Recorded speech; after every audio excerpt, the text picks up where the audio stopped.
மதிய பிற்பகல் சகோதரர்களையும் சகோதரிகளையும் என் சகோதரி மரியா லூசா, எனக்கு ஒரு ஆச்சரியம், ஒரு கேள்வி.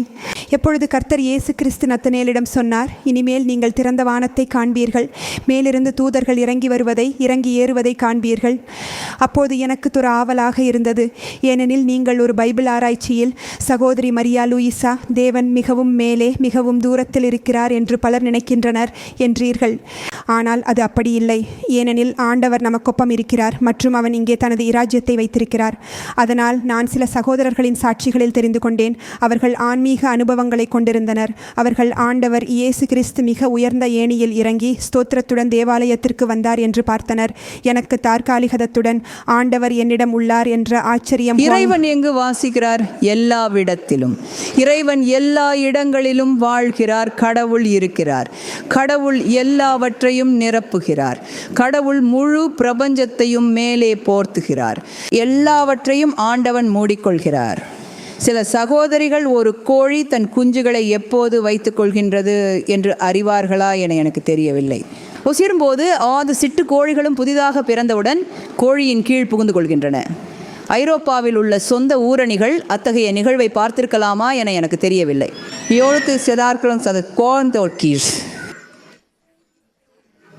அதை என்னோட கோண்ட போதென்றது சீவம் போலவே இருக்கிறது.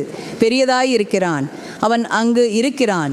முழு பிரபஞ்சம் எனப்படும் எதும்போரிலும் கோள்கள், வானமண்டலங்கள், இதர அனைத்திலும் சூரியன், நிலா அனைத்தும், மனித குலம் அனைத்தும் அவனது கீழ், அனைத்தும் இறைவனின் கீழ். ஒரு சோழ் பிரான்சித்தை மாட்டேன் ஸ்க்ரௌலர் பியாம் ஃப்ளூவஸ் சதுர்கோளிட்டியலரும் அல்ல இடங்களிலும் உள்ளது. அதனால க்ரௌல இருக்காஸ். தைமடி இதயத்தில் வாழ்வார், தைமை இருப்பார், தைமை சூழ்ந்து இருப்பார், இங்கே நம்மோடு வலப்புறமாக இருப்பார், இந்த மேல் உயரத்தில் மேன்மைகளில் இருப்பார். நாத் முகலேவ்சாம் சிகரிஸ்னிந்த மேலே பூமி சுழல்கிறது மற்றும் நாங்கள் சுற்றினால் அதற்குள் நம் தலை கீழே கிடக்கும். ஆனால் நமக்கு அது உயரமாக தான் இருக்கும்.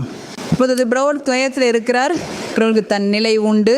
உடலாற்றாக எங்கும் நெடுக இயங்க வேண்டும் என்று சொல்ல முடியாது. ஏனெனில் அவர் எங்கும் உள்ளார், எல்லா இடங்களிலும். சாரம் கடவுள் ஆன்மா. ஆராதிக்கவும் அவரை அங்கீகரிக்கவும் வேண்டும் என கூறுகிறார். அப்போது அது ஆண்டவனின் பெருமையாம். அப்போது அவர் முற்றும் கவர்ந்திடுகிறார். அனைவரையும் ஆட்கொண்டார். நாங்கள் உணர்த்தும் மனதின் திறனின் எல்லையில் உட்கொண்டார். அதாவது பிரபஞ்சம் என்ன என்பதை புரிந்து கொள்ள முடியும். ஏனென்றால் அங்கேயே நம்மிடம் ஒரு வரம்பு உள்ளது. அதன் பின்பு நாம் மேலும் யோசிக்க முடியாது. வளர நாள் விஷயங்களை புரிந்து கொள்ளப் போகிறோம். ஆனால் கடவுள் பெரியவர். ஆயினும் கவலைப்படாதீர்கள், ஏனெனில் கடவுளின் தரிசனங்கள் பெரியவை. தெய்வம் பல விஷயங்களை காட்டுகிறது. மேலும் பார்க்க செய்வதுதான் பார்க்கையில் பைபிள் தோற்றங்களின் கதாபாத்திரங்களை இங்கு காட்டுவது. அவர் ஒரு காணையாளியை பார்த்தார் என்றார். மேலும் ஒரு அடிக்கோப்பை உயர பார்த்தார் மற்றும் அது அங்கே சென்றது. மேலும் தேவதூதர்கள் மேலே சென்று கீழே வந்தார்கள். ஆம், அது உண்மையே. யார் சந்தேகப்பட போகிறார்கள்? தெய்வம் சக்தி என்றால், தெய்வம் எல்லா இடங்களிலும் இருந்தால், தெய்வத்திற்கு எதுவும் இயலாதது இல்லை என்றால் நாம் எப்படி சந்தேகப்படுவோம்? ஏற்கனவே யாராவது கடவுளை இங்கே பார்த்தார்களா? யாராவது கடவுள் என்னுடன் இருப்பதாக அல்லது கடவுள் எனது இதயத்தில் இருப்பதாக சொல்கிறார்களா? எல்லாம் சாத்தியம். ஏனெனில் கடவுளுக்கு எதுவும் ஆல்ஃபா முடியாதது இல்லை.